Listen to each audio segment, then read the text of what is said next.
Welcome back everyone. Today we are Selamat datang kembali semuanya. Hari ini kita bersama John Mearsheimer, profesor di University of Chicago, untuk membahas strategi besar, realisme ofensif, dan mencoba mengaitkannya dengan berbagai peristiwa di dunia. Jadi, terima kasih banyak sudah kembali hadir di program ini. Thank you very much for coming back on the program. Seperti biasa, Glenn bersenang bisa di sini. Glad to be here. So, everyone now seems Jadi Anda tahu, sekarang semua orang tampaknya mengakui bahwa kita hidup di masa yang bisa dibilang bersejarah. Maksudnya, distribusi kekuatan internasional telah bergeser dari barat ke timur dengan sangat cepat. Ini cukup luar biasa karena terjadi pada masa damai. Sekarang kita melihat bahwa momen unipolar itu sudah berakhir. Dan dalam rentang waktu yang lebih panjang, kita bisa berpendapat bahwa satu periode 500 tahun telah berakhir. Sejak kekuatan-kekuatan maritim Eropa kembali menghubungkan dunia pada awal abad ke-19, awal abad ke-19. Dan ya, sejak saat itu dalam berbagai tingkat, mengatur dunia di bawah administrasi mereka. Sekarang, respons di barat, dan saya kira khususnya Eropa, terhadap pergeseran besar yang terus berlangsung dalam distribusi kekuatan internasional ini cenderung cenderung berupa reaksi spontan yang sempit. Well, they tend to be this narrow knee-jerk reactions. They don't really reflect much upon Mereka sebenarnya tidak banyak merenungkan bagaimana dunia telah berubah dan bagaimana posisi kita di dunia juga sedang berubah. Mereka juga tidak benar-benar mengambil jarak untuk menilai pilihan-pilihan kita dan apa seharusnya tujuan kita agar keamanan dan kemakmuran bisa dimaksimalkan. Jadi singkatnya, ada ketiadaan pemikiran strategis pada saat kita membutuhkannya lebih dari sebelumnya. Jadi, yang benar-benar ingin saya bahas dengan Anda hari ini, seperti yang Sigike katakan di awal, adalah jika kita mundur beberapa langkah dan mulai dari strategi besar. Saya ingin bertanya kepada Anda, apa itu strategi besar?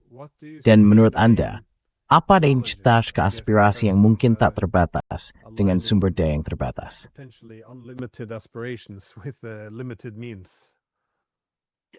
Okay, let me define for you. Baik, izinkan saya menjelaskan apa yang saya maksud dengan strategi besar. Karena, seperti yang Anda tahu betul, Glenn, strategi besar bisa didefinisikan dengan berbagai cara. Dan tidak ada definisi yang benar. Definisi hanyalah definisi.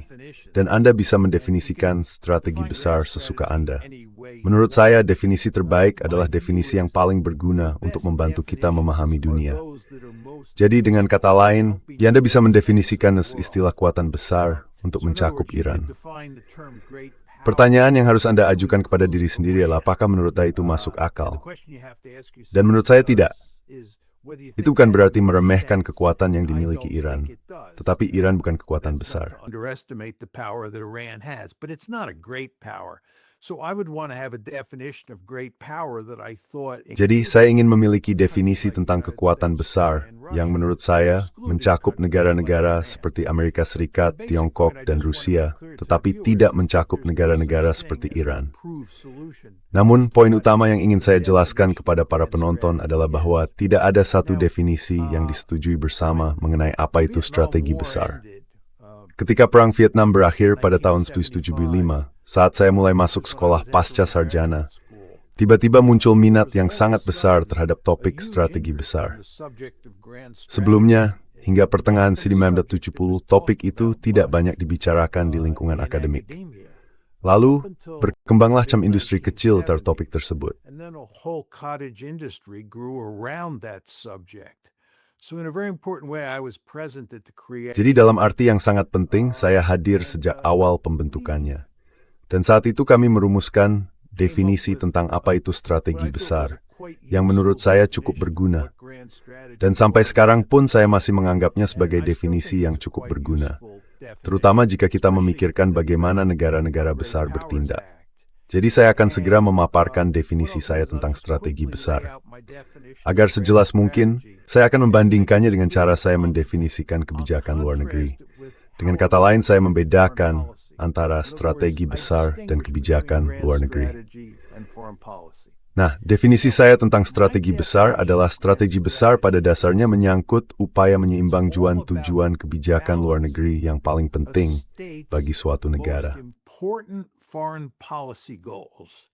put that in slightly different terms. It's vital in Dengan kata yang sedikit berbeda, ini adalah soal kepentingan vital dan sarana militer yang tersedia untuk mencapai tujuan-tujuan itu. So in other words, Jadi, dengan kata lain, Anda harus terlebih dahulu menentukan apa tujuan kebijakan luar negeri yang paling penting, bukan? and then you have to think Itulah about kepentingan what vital. military means. Lalu Anda harus memikirkan sarana militer apa yang Anda miliki untuk melindungi tujuan-tujuan tersebut. And Dan bagi saya, kebijakan luar negeri tidak membeda-bedakan tujuan Anda. Anda bisa memiliki banyak tujuan kebijakan luar negeri yang berbeda. Yang saya katakan adalah, strategi besar pada dasarnya adalah tentang mencari kepentingan vital suatu negara. Nah, apa tepatnya yang saya maksud dengan itu? Pertanyaannya adalah, wilayah mana di dunia yang layak diperjuangkan dan dipertaruhkan nyawa?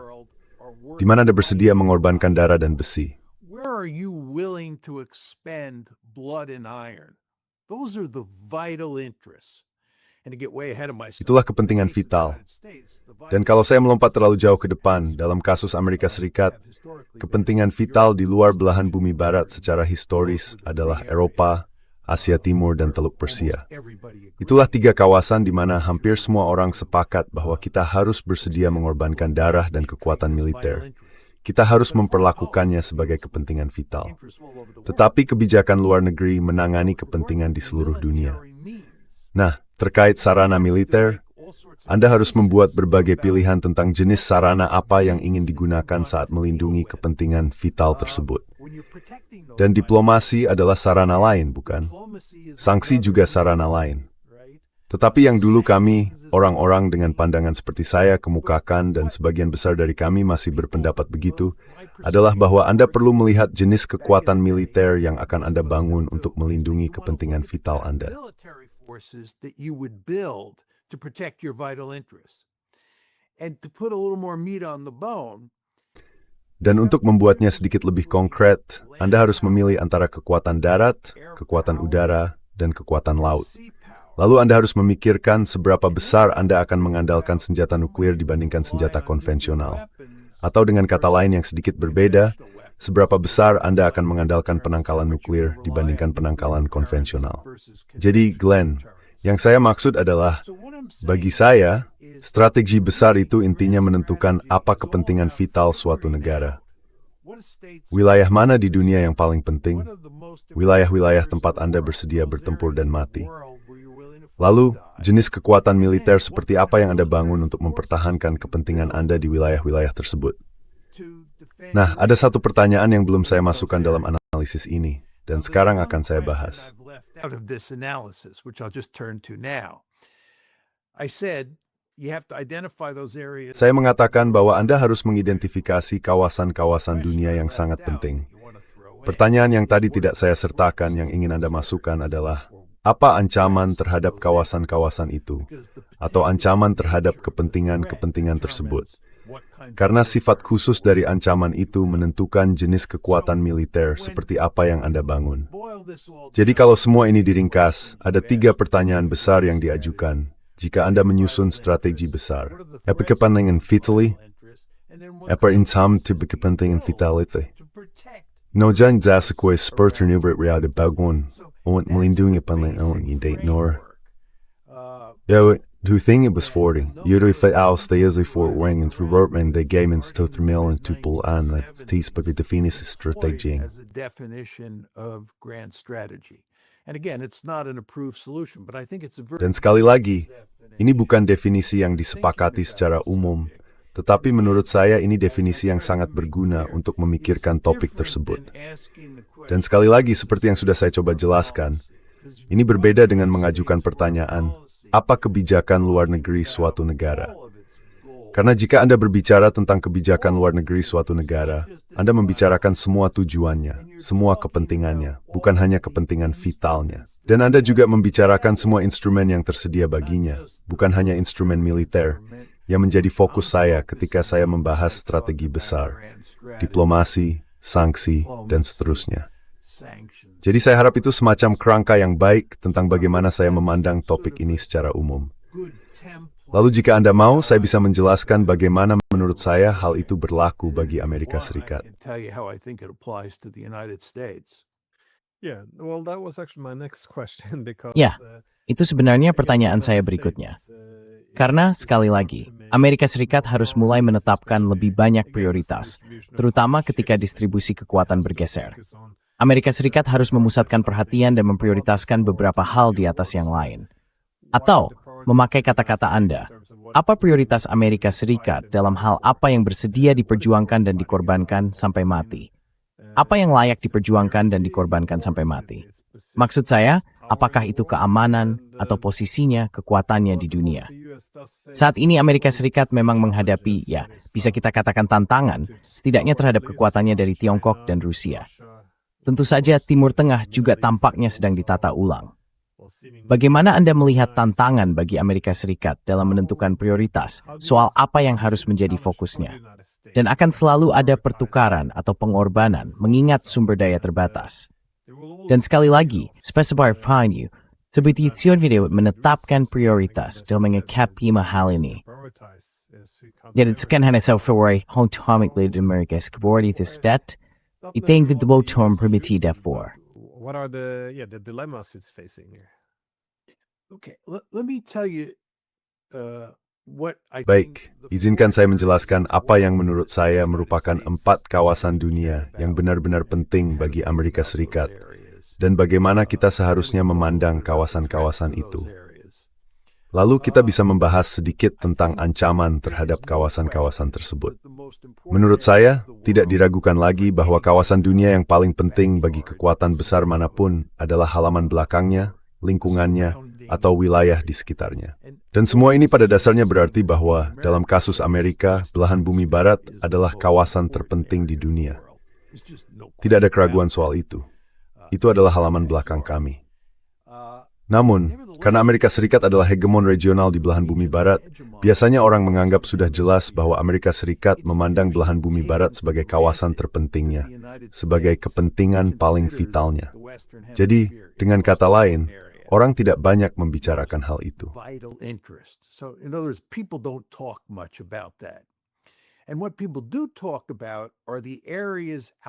Dan yang memang dibicarakan orang adalah kawasan-kawasan di luar dunia Amerika Serikat yang seharusnya menjadi perhatian Amerika Serikat, karena disitulah kepentingan vitalnya berada. Dalam hal ini, secara historis, 2 kawasan yang paling penting adalah Eropa dan Asia Timur. Alasannya disitulah kekuatan-kekuatan besar lainnya berada.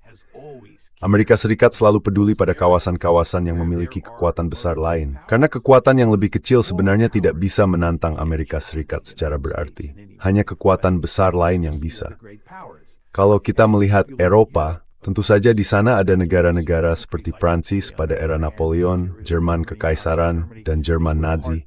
Di sanalah pusat ancaman Soviet berada, yaitu di Eropa Timur. Lalu tentu saja Asia Timur juga sangat penting, terutama karena Jepang.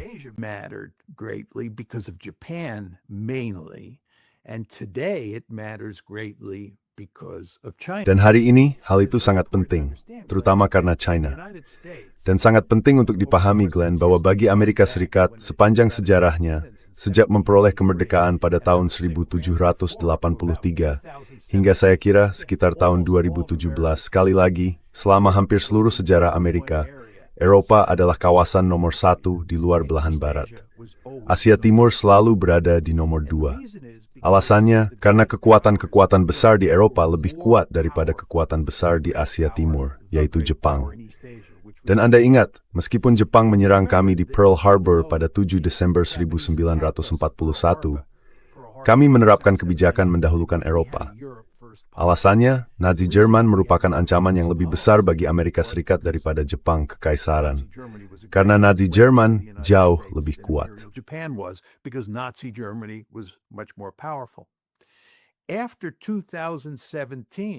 Setelah 2017, untuk pertama kalinya dalam sejarah kita, kawasan yang paling penting bagi Amerika Serikat di luar belahan bumi barat adalah Asia Timur.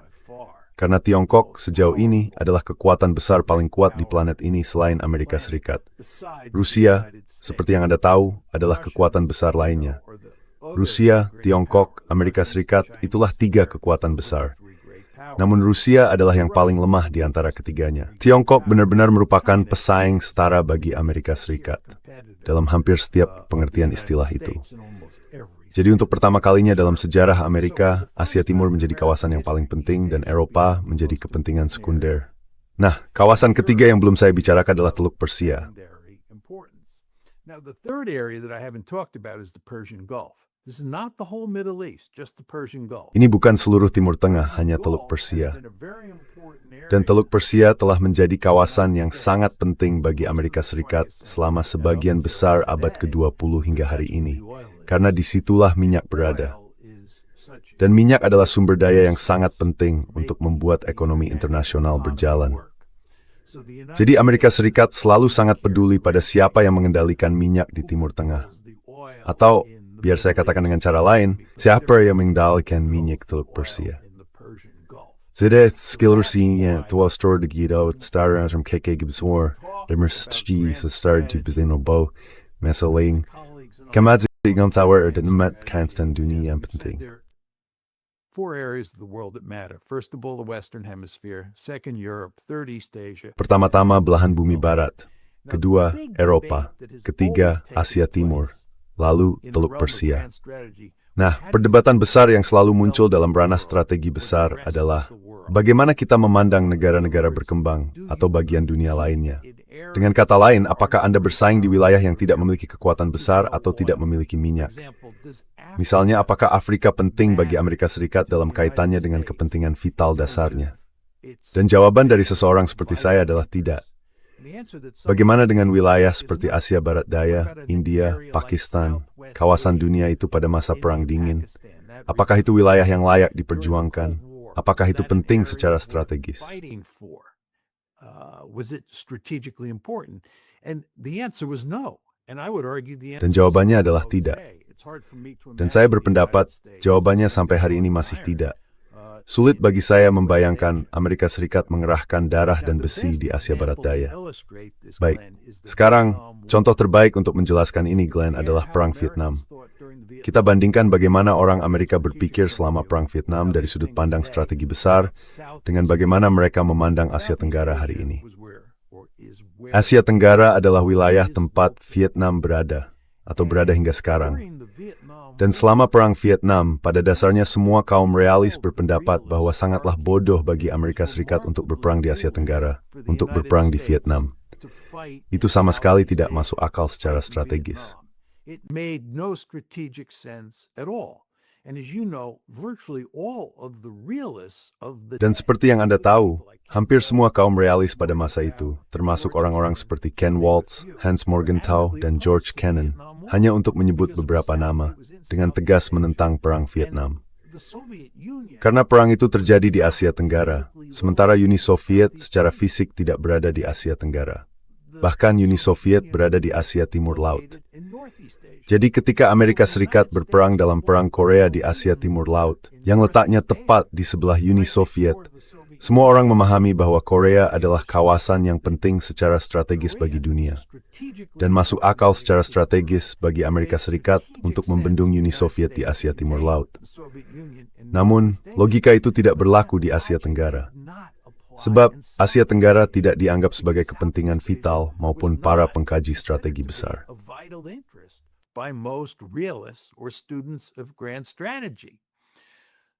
However, if you look at Southeast Asia Namun, kalau Anda melihat Asia Tenggara saat ini, karena kebangkitan Tiongkok dan fakta bahwa Tiongkok adalah negara yang paling diperhatikan Amerika Serikat saat ini di Asia Timur, bukan Uni Soviet seperti pada masa Perang Dingin, maka sekarang kita berada dalam situasi di mana Amerika Serikat menganggap seluruh Asia Timur sebagai ancaman yang vital, sebagai kepentingan vital, dan menganggap Tiongkok serhegemonik di Asia Timur sebagai ancaman terhadap kepentingan nasional Amerika. Jadi, Anda bisa melihat bahwa Anda harus memikirkan dengan sungguh-sungguh kawasan mana di dunia yang Anda anggap sebagai kepentingan vital. Lalu Anda harus memikirkan apa saja ancaman kepentingan itu. Setelah itu, so use that man jenis kekuatan yang perlu dibangun untuk menderby ancaman tersebut. Do you see the Well, it seems that historically, Kalau melihat sejarah, tampaknya untuk memiliki strategi besar yang berhasil, Anda membutuhkan, saya kira, konsensus politik yang kuat di dalam negeri. Karena semua pihak harus kurang lebih sepakat agar kebijakannya konsisten. Seringkali ini juga membutuhkan perkembangan dunia yang berlangsung lambat, supaya para politisi bisa menyesuaikan diri. Dan tentu saja juga membutuhkan kohesi politik. Namun, sekarang kita justru melihat hal sebaliknya. Dunia bergerak sangat cepat, dan kohesi politik di dalam negeri juga makin terpecah. Bukan hanya di Amerika Serikat, tapi juga di Eropa. Jadi, dalam situasi seperti ini, bagaimana Amerika Serikat bisa membentuk strategi besar yang jelas dan berhasil? Karena rasanya semua ini masih serba tidak pasti. Jadi, haruskah Amerika Serikat memprioritaskan Eropa? Anda tahu, bagi sebagian orang, mereka akan mengatakan, ya, itulah yang secara tradisional selalu kita lakukan. For some, they would say, well, that's traditionally what we've done. They can still be a force amplifier. Others are saying, Mereka masih bisa menjadi pengganda kekuatan. Yang lain mengatakan, tidak, mereka justru menahan kita. Mereka menghabiskan banyak sumber daya, dan ada biaya tambahan karena itu mendorong Rusia semakin dekat ke Tiongkok. Mereka membuat kita terjebak di sana, padahal kita seharusnya beralih ke Asia. Jadi, semua pilihan yang berbeda ini tampaknya belum benar-benar diputuskan.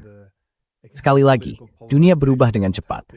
Dan sekali lagi, polarisasi politik juga tidak membantu. Dengan kata lain, apa yang tampak sebagai strategi besar Amerika Serikat bisa berubah setelah pemilu, misalnya jika Trump menyerahkan kekuasaan kepada Demokrat.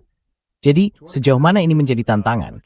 Atau, pada akhirnya, apakah Anda melihat distribusi kekuatan akan memaksakan strategi besar kepada para politisi? Baik, ada beberapa poin. Well, a couple points. One is there are a variety of grand Pertama, strategies. ada beragam strategi besar yang bisa dipilih, dan itu belum kita bahas. There's no such thing. Tidak ada kesepakatan final tentang seperti apa seharusnya strategi besar Amerika. Untuk menggambarkannya, 1 dari 4 strategi besar yang bisa dipilih Amerika Serikat adalah isolasionisme. Isolasionisme mengatakan bahwa tidak ada wilayah di dunia, di luar Amerika Serikat, yang layak diperjuangkan dan dipertaruhkan nyawa. Ini sangat penting untuk dipahami. Menjelang Perang Dunia Kedua, Amerika Serikat adalah negara yang sepenuhnya isolasionis. Franklin D. Roosevelt tidak bisa menggeser Amerika Serikat dari isolasionisme secara berarti sampai Pearl Harbor terjadi pada 7 Desember 1941. Itu karena banyak sekali orang Amerika yang menganggap bahwa apa yang terjadi di Eropa tidak memiliki arti strategis bagi Amerika Serikat. Is of no strategic importance to the United States. I want to contrast this with foreign policy. Saya ingin membandingkan ini dengan kebijakan luar negeri. Ini bukan berarti isolasionis percaya bahwa Amerika Serikat tidak punya kepentingan di Eropa atau tidak punya kepentingan di Asia Timur ketika Jepang Kekaisaran sedang mengamuk. Amerika memang punya kepentingan, tetapi kepentingan yang vital. Karena itu, sebagian besar warga Amerika percaya bahwa tidak sepadan mengorbankan darah dan besi untuk berperang melawan Jerman Nazi atau Jepang Kekaisaran. Coba pikirkan itu. Ingatlah bahwa Amerika Serikat dipisahkan dari dunia lainnya oleh 2 parit raksasa, dan sangat sulit bagi negara manapun di Eropa atau Asia Timur untuk mencapai serikat.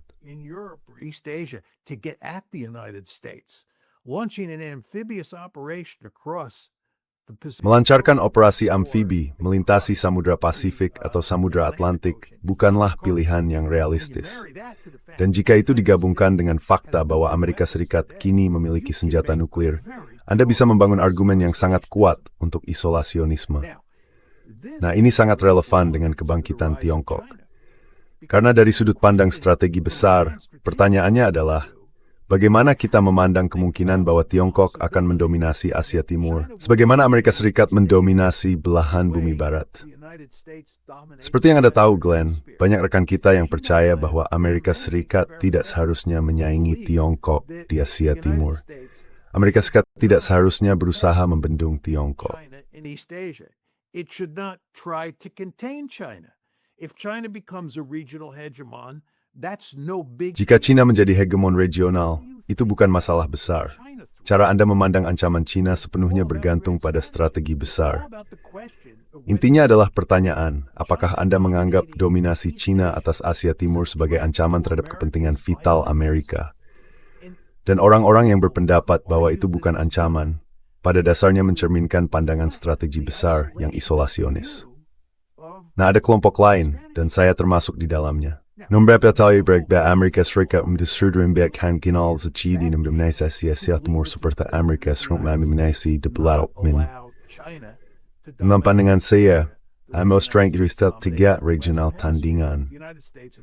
Tabar itu tipial de sur stas. Regional hegemon. But that's not a settled issue. It's just very important to understand that. And all this is to say, Penting sekali untuk memahami hal itu. Dan semua ini menunjukkan bahwa seperti apa strategi besar yang tepat sebenarnya tidak pernah benar-benar diputuskan untuk selamanya. Izinkan saya memberi satu contoh lagi untuk menegaskan poin ini, yang akan dekat di hati Anda sebagai orang Eropa. Ketika Perang Dingin berakhir, Uni Soviet menarik diri dari Eropa Timur, Pakta Warsawa bubar, lalu Uni Soviet sendiri terpecah. Pertanyaan yang segera muncul adalah, apa yang harus dilakukan Amerika Serikat terhadap NATO? Apa yang harus terjadi pada kehadiran militer Amerika di Eropa? Saat itu, pada dasarnya ada dua aliran pemikiran. Mari kesampingkan isolasionisme. Itu bukan isu pada waktu itu. Ada dua aliran pemikiran. isolationism aside, that was not an issue at the time. There were two schools of thought. One school of thought is commonly called Salah satu aliran pemikiran yang umum disebut penyeimbangan lepas pantai. Dan itu pandangan yang saya anut, ya. Strategi besar penyeimbangan lepas pantai menyatakan bahwa Amerika Serikat hanya seharusnya mempertahankan pasukan di Eropa jika ada suatu negara yang mengancam untuk mendominasi seluruh Eropa, menjadi hegemon regional, dan tidak bisa dibendung oleh kekuatan-kekuatan besar setempat. Dengan kata lain, Amerika Serikat harus tetap berada di Eropa setelah Perang Dunia Kedua, karena Uni Soviet mengancam untuk mendominasi seluruh Eropa. Dan pada akhir tahun 40-an hingga awal tahun 50-an, tidak ada negara Eropa Barat yang bisa bersatu untuk membendung Uni Soviet. Jadi Amerika Serikat harus datang ke daratan Eropa untuk menyeimbangkan atau membendung Uni Soviet. and balance or contain the Soviet Union. But then the Soviet Union went away. So my view was Namun kemudian Uni Soviet bubar. Jadi pandangan saya adalah Amerika Serikat seharusnya menarik diri dari Eropa. Dalam pandangan saya, tidak ada ancaman terhadap kepentingan vital kita. grand strategy. Sebagian besar rekan saya yang mempelajari strategi besar berpendapat lain. Strategi mereka disebut keterlibatan selektif. Mereka percaya Eropa itu penting, sama seperti saya. Tetapi mereka percaya Amerika Serikat harus tetap berada di Eropa untuk berperan sebagai penenang. Argumen dari kalangan pendukung keterlibatan selektif adalah bahwa menjaga perdamaian di Eropa merupakan kepentingan vital Amerika. Tentu saja argumen ini dengan pandangan Uni Soviet, kemudian para pemimpin Rusia, karena mereka memang berminang berperan penenang. Because they understood that the Americans did serve as a pacifier. So this is the selective engagement. Jadi, inilah strategi besar keterlibatan selektif. Saya tidak mendukung strategi besar keterlibatan selektif. Saya ingin menarik Amerika keluar dari Eropa, membawa mereka pulang, mengurangi pengeluaran untuk pertahanan, dan membelanjakan lebih banyak uang untuk rakyat Amerika.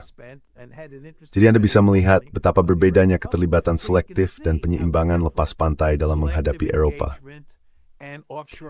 Dan semua ini kembali pada pertanyaan tentang apa yang Anda anggap sebagai kepentingan vital Amerika, serta apa yang Anda anggap sebagai ancaman terhadap kepentingan vital itu. Para pendukung keterlibatan selektif percaya bahwa perdamaian di Eropa adalah kepentingan vital. Para pendukung penyeimbangan lepas pantai seperti saya. The offshore balancers like me, I mean, I'm not saying that I'm interested in seeing war break out. Maksud saya tidak mengatakan bahwa saya ingin melihat perang pecah di Eropa. Tetapi menurut saya, perdamaian di Eropa bukanlah kepentingan vital bagi Amerika Serikat.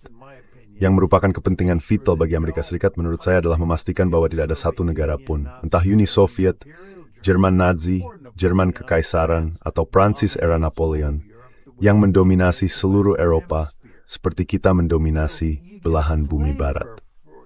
Jadi Anda bisa mendapatkan gambaran, bisa merasakan berbagai cara orang memikirkan strategi besar. Dan poin terakhir saya, maaf saya bertele-tele, kita sudah membahas isolasionisme, kita sudah membahas penyeimbangan lepas pantai, dan kita sudah membahas keterlibatan selektif. Strategi besar yang keempat adalah hegemoni global. grand strategy is global hegemony. And that's a Dan itu adalah strategi besar yang mengatakan bahwa setiap kawasan di dunia penting bagi Amerika Serikat. Maksud saya, pikirkan saja istilah hegemoni global. Setiap kawasan di dunia dianggap penting bagi Amerika Serikat. Kita tidak menetapkan prioritas, dan kita melihat ancaman di mana-mana. Lalu kita membangun kekuatan militer untuk menghadapi setiap potensi ancaman yang mungkin ada. Dan tentu saja, itu adalah kebalikan mutlak dari isolasionisme. Itu strategi yang sejak lama saya anggap sangat cacat. Karena itulah saya mendukung penyeimbangan lepas pantai. Tetapi seperti yang saya katakan sebelumnya, saya pikir sejak Perang Dingin berakhir, para pendukung keterlibatan selektif pada umumnya telah menawarkan strategi besar yang paling populer di kalangan orang-orang seperti saya. among the people in my crowd. Well, I take your point though. That is with, as you said, Baik, grand saya paham strategy, maksud we have to Anda. prioritize. Seperti yang Anda katakan, dalam strategi besar, kita harus menetapkan prioritas dan menyadari adanya dilema. Jadi tentu saja menjadi penenang di Eropa itu baik-baik saja. Tetapi jika memilih untuk melakukannya, ada biayanya. Artinya sumber daya di dalam negeri untuk membangun kembali atau memperkuat Amerika Serikat menjadi lebih sedikit. Selain itu, pergeseran fokus ke Asia akan lebih sulit dilakukan. Jadi ya, semuanya bergantung pada bagaimana Anda melihat ancaman dan menentukan prioritas untuk menanganinya. Tetapi saya ingin bertanya tentang satu hal. Anda menyebut bahwa Anda memang berpandangan Amerika Serikat harus menentang upaya Tiongkok untuk menjadi hegemon regional. Memang, seperti yang Anda katakan, ini juga tertanam dalam teori realisme ofensif Anda, yang berpendapat bahwa negara-negara berupaya memaksimalkan kekuatan. Jadi, semua senggemat menjadi kami, meist, nolai managerant. Every for which points. Sorry for oversimplifying the theory. Saya rasa itu two word. Yeah. But I was wondering if Ya, tapi saya bertanya-tanya, apakah mungkin justru akan menguntungkan Amerika Serikat jika ada semacam hegemoni Tiongkok di timur? Maksud saya, ada yang berpendapat bahwa setelah Uni Soviet runtuh, hegemoni itu menimbulkan biaya yang sangat besar bagi Amerika Serikat. Misalnya, kolega dan teman Anda, Stephen Walt. Saya lupa di buku yang mana, tapi dia menulis bahwa masalah utama bagi Amerika Serikat setelah Perang Dingin adalah, pada dasarnya, saya rasa dia pernah mentaati gorila seberat 500 pon yang tidak punya batasan bagi dirinya sendiri. Masalahnya kemudian, gorila itu akan memukul ke segala arah. Ia akan menguras sumber dayanya dan menciptakan banyak musuh. Dan saya berpikir, memang ada benarnya juga.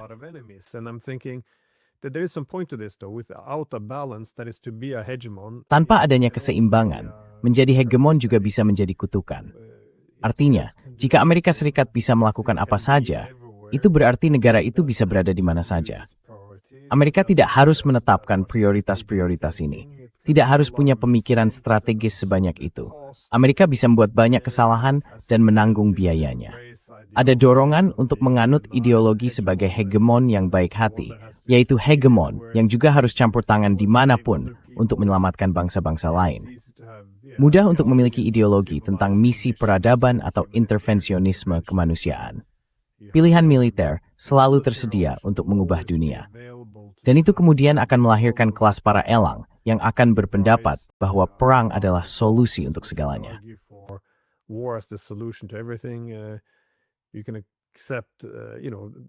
Anda bisa Anda tahu, jika seluruh kawasan pinggiran kelola, Anda akan melihat inti kekuatannya terkuras. Diplomasi mulai goyah, disiplin fiskal melemah, kompas moral berantakan.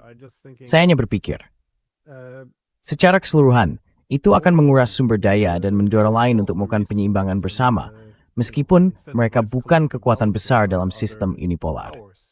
Namun, bukankah itu menjadi argumen bahwa hegemoni itu sendiri tidak baik bagi Amerika Serikat?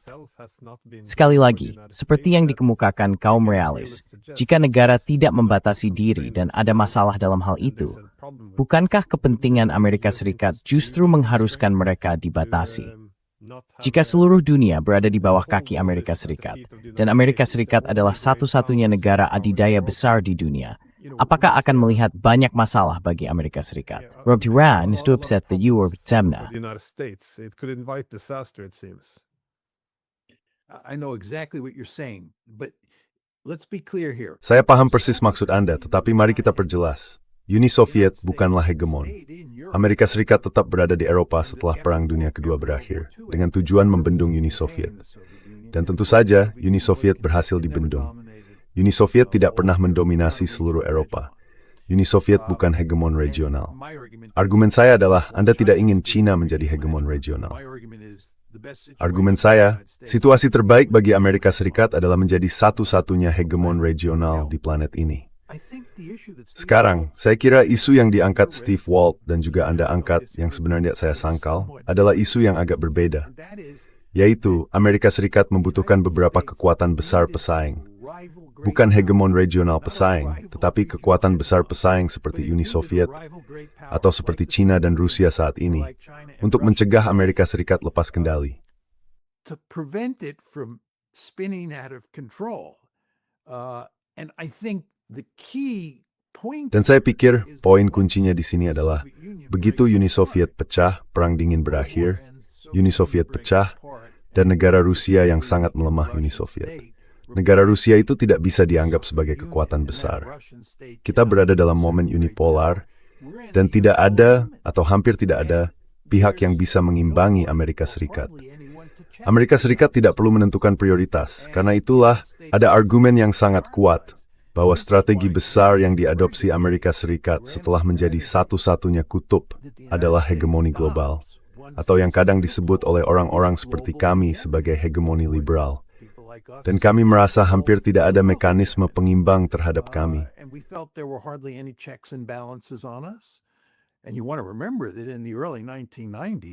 Dan perlu diingat, pada awal tahun 1990-an, China sama sekali belum sekuat sekarang. Pada tahun 1992, tidak ada yang menganggap China sebagai kekuatan besar, dan Uni Soviet sudah bubar pada Desember 1991. Jadi Amerika Serikat adalah Godzilla. Dan saya sering teringat ungkapan Lord Acton yang sangat terkenal itu. Apa ya, tentang kekuasaan mutlak? Anda ingat ungkapan itu, Glenn?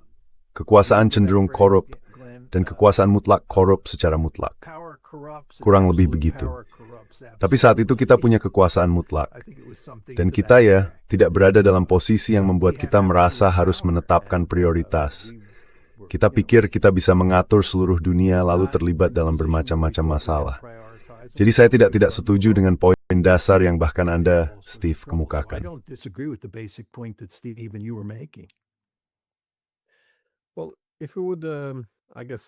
Baik, kalau saya kira melepas sepatu Amerika dan memakai sepatu Rusia, bagaimana Anda menilai pilihan mereka, pilihan strategis mereka?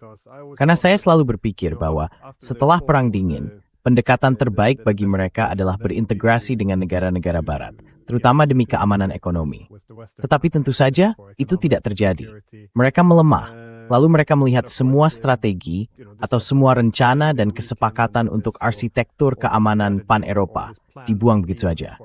Dan Barat berkata, baik, kami akan memilih hegemoni kolektif, artinya untuk mengukuhkan momen unipolar. Lalu kita melihat hal terwujud dalam perluasan NATO.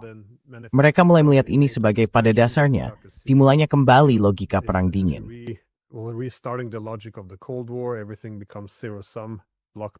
Semuanya kembali menjadi politik blok yang bersifat zero sum. Dan tentu saja, seperti yang ditulis Direktur CIA William Burns, Ukraina adalah garis merah paling merah. Lalu pada 2014 terjadi pergeseran besar. Mereka memutuskan, baik, inilah saatnya kita pada dasarnya mempertahankan posisi. Kita harus merebut kembali Crimea.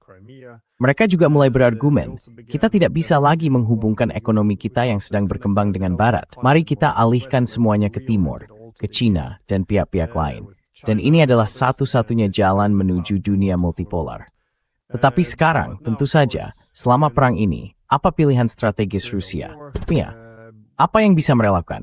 Apa yang harusnya mereka lakukan? Melainkan apa yang bisa mereka lakukan? Atau bagaimana membaca strategi besar mereka secara keseluruhan, bukan hanya kebijakan-kebijakannya.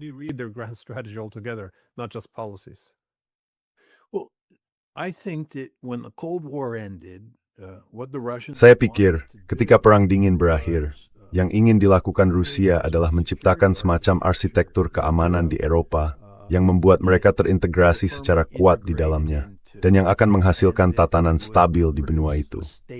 Seperti yang sebelumnya sudah saya coba jelaskan, saya rasa Rusia tidak memandang Amerika Serikat sebagai musuh.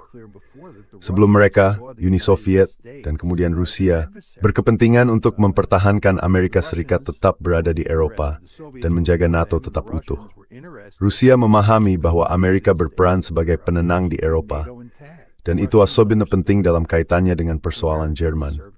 Karena ketika Perang Dingin berakhir, tentu saja Jerman bersatu kembali, dan Rusia peduli soal itu. Tetapi hal itu jauh lebih kecil masalahnya jika Amerika tetap ada di sana. But it's much less of a problem if the Americans are there.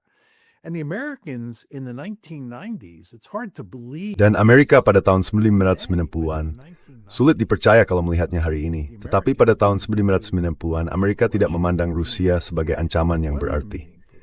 Rusia bukan ancaman yang berarti.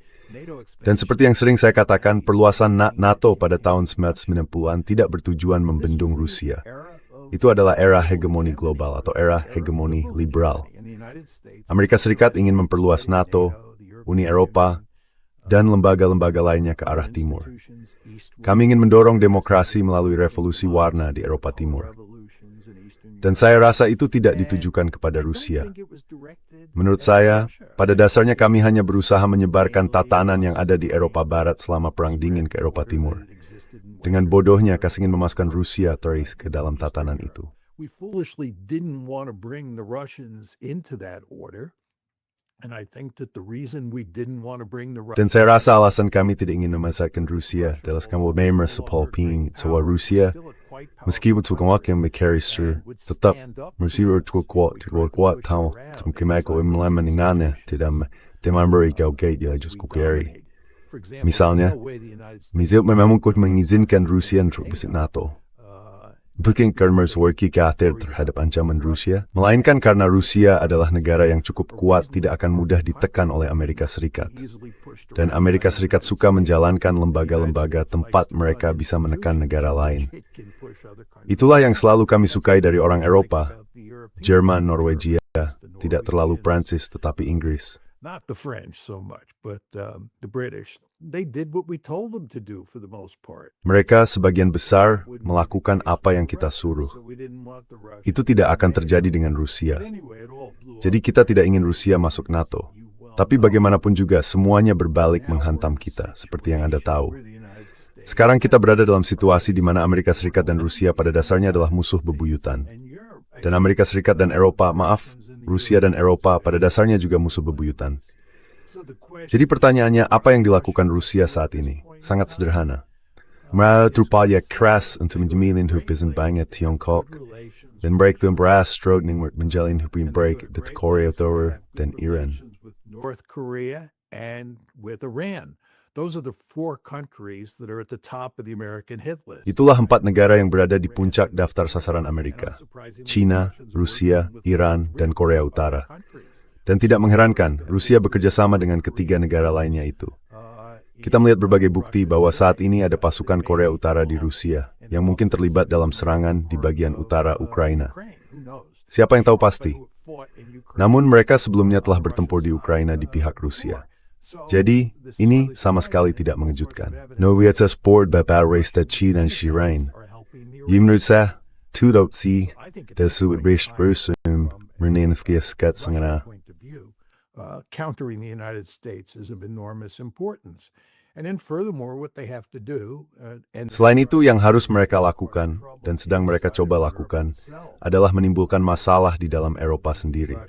Benar, Rusia memandang orang-orang Eropa sebagai musuh, dan mereka ingin melakukan segala yang mereka bisa untuk menabur perpecahan di Eropa, serta menimbulkan masalah di Eropa ke depan, supaya Eropa tidak bisa menimbulkan masalah bagi mereka.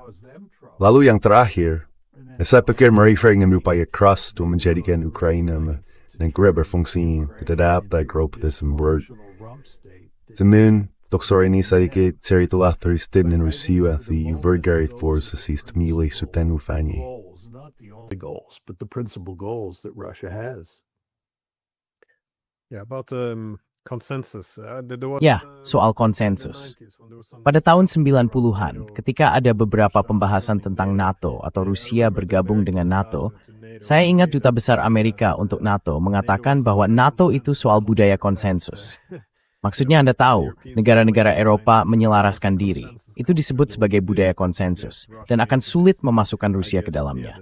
Saya kira, ya, ukuran Rusia dan pembuatan kebijakannya yang lebih independen, sebagai pusat kekuatan tersendiri, smash now for room. Bagi Rusia, Italian berhap, or OSCE arsitektur anything the eksklusif. Semuanya dapat atas program Paris untuk Eropa Baru.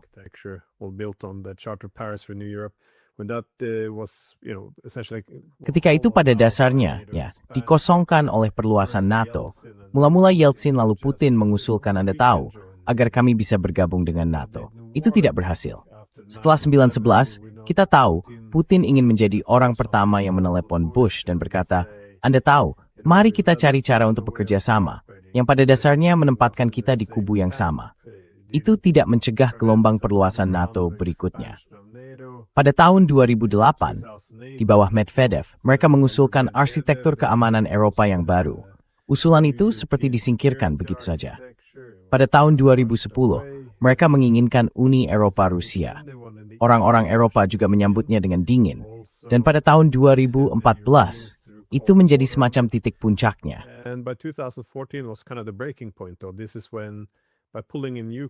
Disinilah, dengan menarik Ukraina masuk, itu memberi sinyal yang sangat jelas bahwa semua orang di Rusia yang masih punya impian tentang integrasi bertahap dengan Barat, menyadari bahwa ini adalah ujian terakhir. Ini adalah keputusan Barat bahwa Rusia menjadi negara garis depan, bukan jembatan, dengan pada dasarnya menciptakan garis pemisah baru di sana. Jadi Anda tahu, mengingat Rusia sekarang berada dalam posisi di mana mereka melihat bahwa tidak mungkin lagi berdamai dengan Barat, mereka pada praktiknya sedang berperang. Demi kepentingan mereka untuk menimbulkan gangguan dan masalah di Eropa, dan kurang lebih akan menghancurkan Ukraina, seperti yang Anda tunjukkan.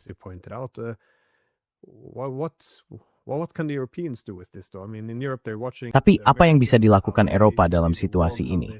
Maksud saya, di Eropa mereka melihat Amerika, bagaimana Amerika memandang dunia, bagaimana mereka harus menyesuaikan diri.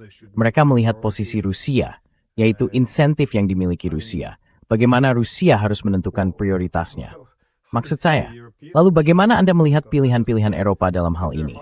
Karena bagi saya, dan kita pernah membicarakan ini sebelumnya, ini seringkali menjadi bagian yang paling membingungkan.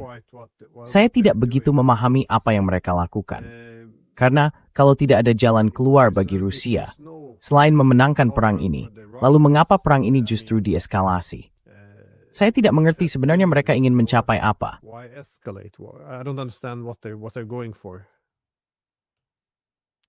Well, I think at this point they're just locked in. Menurut saya, pada titik ini mereka sudah terlanjur terjebak, dan sekarang mereka bergerak ke sana kemari tanpa arah. Sulit melihat alternatif apa yang mereka punya. Sulit bagi mereka untuk melihat strategi alternatif apa yang bisa mereka ambil. Biaya yang sudah telanjur dikeluarkan di sini sangat besar. Begini, kalau kita kembali ke awal tahun 1990-an, Glenn, ketika pemerintahan Clinton pertama kali memulai perluasan NATO, pada saat itu pemerintahan Clinton dan negara-negara Eropa punya kepentingan yang sangat kuat untuk menjalin hubungan baik dengan Rusia. Penting sekali untuk memahami bahwa ketika perluasan NATO berlangsung sepanjang tahun 1990-an, ingat, gelombang pertama perluasan itu terjadi pada 1999. Di saat yang sama pemerintahan Clinton mendorong perluasan NATO, mereka juga berupaya keras meyakinkan Yeltsin bahwa ini bukan ancaman bagi Rusia. Dan baru Thusbest dan Clinton, Clinton hubungan persamaan dengan Rusia, disemihiudah. For the foreseeable future. It's very important to understand that. But what the Sangat penting untuk memahami itu. Namun, yang tidak dipahami oleh orang-orang Clinton, meskipun banyak orang pada waktu itu memahaminya, adalah bahwa begitu Anda menggerakkan kereta ekspansi NATO, dan pada dasarnya membuka pintu bagi ekspansi tanpa akhir sampai ke perbatasan Rusia, Anda telah menciptakan situasi yang pada suatu titik akan meledak di hadapan Anda. Orang-orang seperti Kennan mengatakan ini dengan lantang dan jelas. Namun, pemerintahan Clinton dan pemerintahan-pemerintahan setelahnya juga Perstalika pada logika ini. Mereka pikir Anda bisa mendapatkan semua ini tanpa habiskan konsekuensinya. They thought that you could have your cake and eat it too.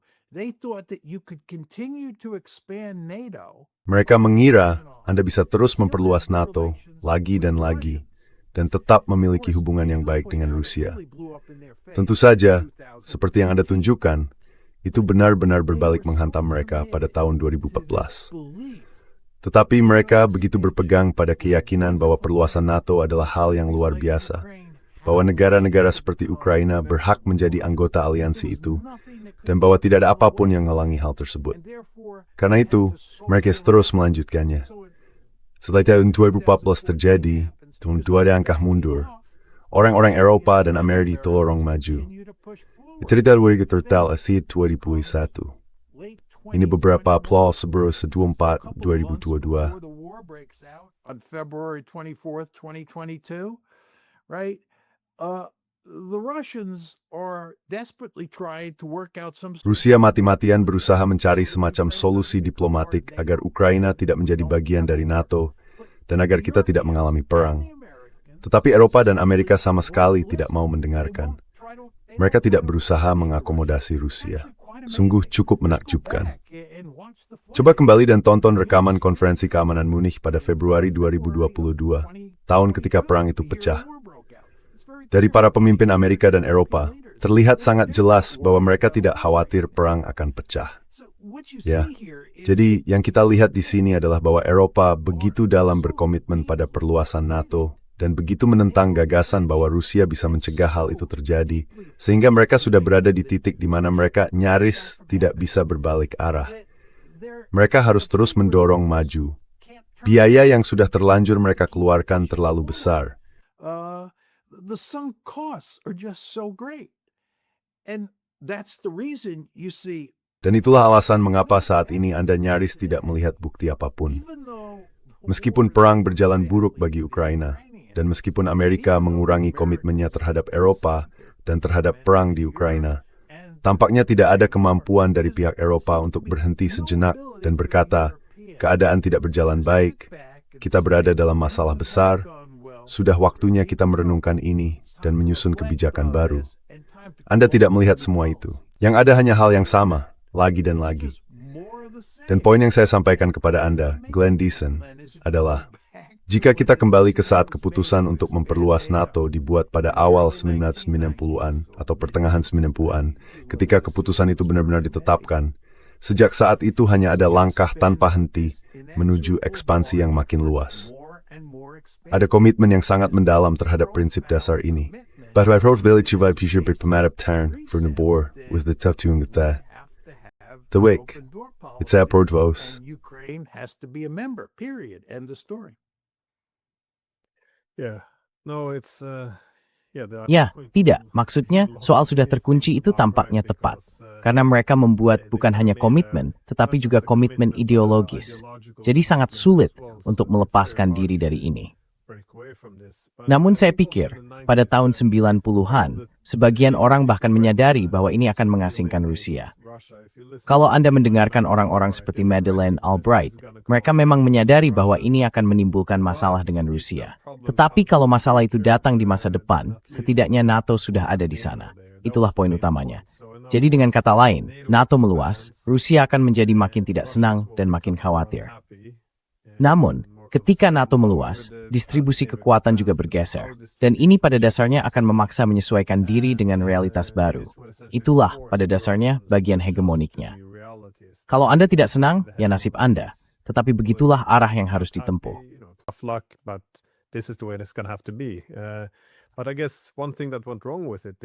Tapi saya kira satu hal yang keliru dari itu adalah, ya kalau benua Eropa terisolasi dari dunia, namun di pinggirannya ada kebangkitan kekuatan-kekuatan lain, terutama Tiongkok, menurut saya.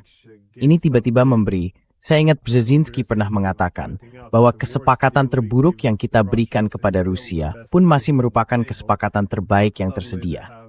Tapi tiba-tiba mereka punya tawaran dari timur. Mengapa tidak saja condong ke Tiongkok, atau India, atau negara manapun di timur? Tapi ya, ini membawa saya ke pertanyaan terakhir. Dan saya tahu waktu kita agak habis, jadi saya kira ini pertanyaan singkat.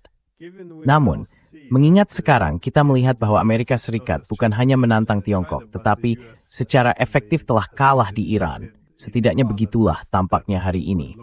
Apa artinya ini bagi negara-negara seperti Rusia dan Tiongkok? Maksud saya, bagaimana ini akan menguntungkan mereka atas Islam bersama dengan Medid? Or would it work to their advantage? Well, this is a huge question. I mean, not simple to answer. Ini pertanyaan besar. Maksud saya, tidak mudah menjawabnya. Saya pikir bisa saja dikatakan bahwa setelah Amerika Serikat diusir sepenuhnya atau hampir sepenuhnya dari Teluk Persia, hal terakhir yang ingin dilakukan Amerika Serikat adalah memikirkan perang lain di Teluk Persia. Dan kita akan memusatkan perhatian seperti laser pada Asia Timur. Ini bisa menjadi kabar buruk bagi China. Sangat penting untuk memahami bahwa posisi China di Asia Timur dan posisi Rusia dalam perang Ukraina telah membaik akibat perang lawan Iran. Yang terjadi di sini adalah, Anda tahu kita telah menarik berbagai aset militer dari Asia Timur untuk bertempur di Timur Tengah. Out of East Asia to fight in the Middle East. And if you look at our Navy, which is really only... Dan kalau Anda melihat angkatan laut kita, yang pada saat ini, mengingat jumlah kapal yang kita miliki terbatas, sebenarnya hanya mampu bertempur di satu medan perang dalam satu waktu. Lalu Anda melihat dampak keausan pada Angkatan Laut AS yang terjadi dalam perang di Teluk Persia ini. Sangat jelas bahwa itu menguntungkan menguntungkan China. Kekuatan militer AS di Asia Timur telah sangat melemah. Dan omong-omong, inilah sebabnya Amerika Serikat sekarang berbicara tentang memberi penekanan lebih besar pada senjata nuklir taktis. Amerika Serikat sedang membicarakan pergeseran doktrinnya. Saya rasa terakhir kali kita menekankan senjata nuklir taktis adalah pada tahun 1950-an, ketika pemerintahan Eisenhower berkuasa.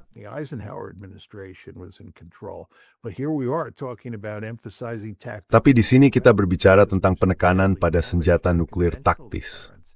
Karena kita telah begitu parah merusak daya tangkal konvensional kita di tempat-tempat seperti Asia Timur. Jadi menurut saya, dalam jangka pendek, ini menguntungkan China karena alasan-alasan tersebut. Namun dalam jangka panjang, mungkin saja Amerika Serikat setelah kekacauan di Teluk Persia ini berakhir, akan jauh lebih memusatkan perhatian pada Asia Timur dibandingkan yang telah kita lakukan, terutama dalam beberapa bulan terakhir. Tapi satu poin penting yang perlu Anda ingat, Glenn, adalah bahwa Amerika Serikat merupakan negara yang sangat kuat. Dan apa yang terjadi di Teluk, serta apa yang terjadi di Ukraina, tidak akan melemahkan Amerika Serikat dalam hal kekuatan nyatanya.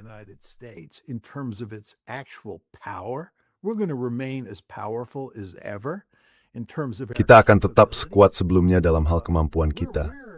Masalah besar kita justru ada pada kemampuan menggunakan kekuatan itu, kemampuan memproyeksikan kekuatan, dan kemampuan memenangkan teman serta sekutu di seluruh dunia. Semua itu telah rusak parah akibat kekacauan di Iran ini, dan juga akibat kekacauan di Ukraina. Tidak ada keraguan soal itu. Tetapi jangan meremehkan fakta bahwa Amerika Serikat tetap merupakan negara yang luar biasa kuat. That's the fact perf worst being worth. No matter tragedy de Vietnam, when the disgrace for Vietnam. The United States lost in Vietnam. It was a decisive defeat. Itu adalah kekalahan yang menentukan. Namun 14 tahun kemudian kami memenangkan Perang Dingin dan muncul sebagai satu-satunya kutub kekuatan. Kami muncul sebagai negara paling kuat di planet ini. Dan semua ini hanya menunjukkan bahwa meskipun kita akan kalah, jika kita belum kalah dalam perang di Iran, dan saya percaya Ukraina, dan karena itu Eropa serta Amerika, akan kalah melawan Rusia di Eropa, sepasang kewalahan ini tidak akan melemahkan Amerika Serikat dalam arti bahwa kekuatan kami, kekuatan mentah kami berkurang. Namun, kami akan lemah dalam hal kemampuan kami untuk memproyeksikan kekuatan dan memengaruhi negeri melalui diplomasi.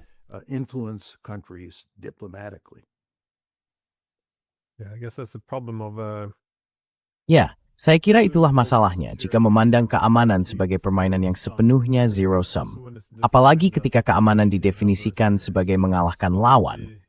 Karena, kalau Amerika Serikat sekarang menghadapi kekalahan di Iran, seperti yang Anda katakan, maka mereka harus lebih mengandalkan senjata nuklir taktis. Hal yang sama juga terlihat di Eropa. Ketika mereka mulai mengakui bahwa mereka kemungkinan besar akan kalah di Ukraina, dan Amerika's Mathematical Sportshet. And po, Maui dan Naldingo, Hanemist Esengs to Wedge tomorrow. Imizwa. Nuclear weapons, same as in Asia. I mean, if China gets... Maksud saya, kalau China mendapatkan keinginannya agar Amerika Serikat menarik diri dari Jepang misalnya, Jepang justru mungkin akan condong ke senjata nuklir. Jadi, hati-hati dengan apa yang Anda inginkan. Tentu hal yang sama juga berlaku untuk Rusia. Saya rasa, gagasan bahwa Rusia bisa didorong ke sudut lalu eskalasi ditingkatkan dengan asumsi bahwa satu-satunya pilihan mereka adalah menyerah. Saya rasa tidak begitu. Saya juga berpikir mereka justru hanya akan naik lebih jauh di tangga eskalasi itu. Dan ya, saya rasa itulah yang kita lihat sekarang. Tapi bagaimanapun, apakah Anda punya pemikiran terakhir sebelum kita akhiri? Do you have any final thoughts before we wrap up? I would just say we live in very dangerous times. No question. Saya hanya ingin mengatakan bahwa kita hidup di masa yang sangat berbahaya. Tidak diragukan lagi. Poin Anda tentang Jepang mengingatkan saya bahwa Vladimir Putin baru-baru ini mengunjungi Kepulauan Kuril Selatan, yang menurut Jepang adalah milik mereka. Dan tentu saja hal ini sangat membuat Jepang marah. Ini menunjukkan bahwa hubungan antara Jepang dan Rusia sangat buruk belakangan ini. Dan sebagian besar penyebabnya adalah karena Jepang baru-baru ini berpihak kepada Ukraina melawan Rusia. Namun, Korea Utara juga baru-baru ini meluncurkan sebuah rudal yang jatuh di perairan tepat di sebelah barat Jepang. Selain itu, hubungan Jepang dan China saat ini juga sangat buruk karena beberapa komentar yang dibuat Perdana Menteri Jepang telah membuat China murka. Jadi di sini kita melihat Jepang memiliki masalah besar dengan Rusia.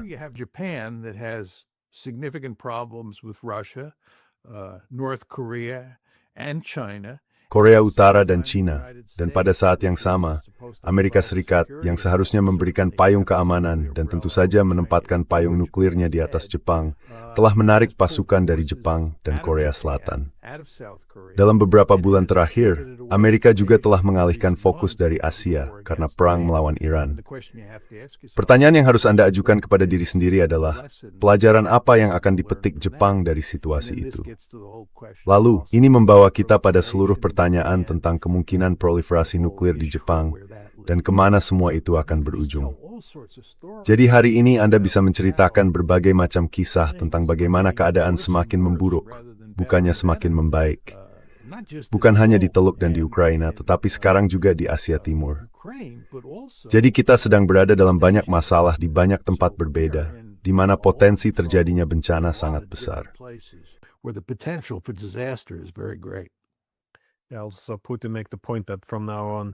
Jadi Putin menegaskan bahwa mulai sekarang mereka akan mulai menyita kapal-kapal Eropa, mengingat pihak Eropa telah melakukan pembajakan. Jadi seperti yang Anda katakan, semuanya makin lepas kendali. Hanya saja biasanya ketika terjadi pergeseran besar dalam distribusi kekuatan, tatanan baru-baru akan terbentuk setelah perang besar.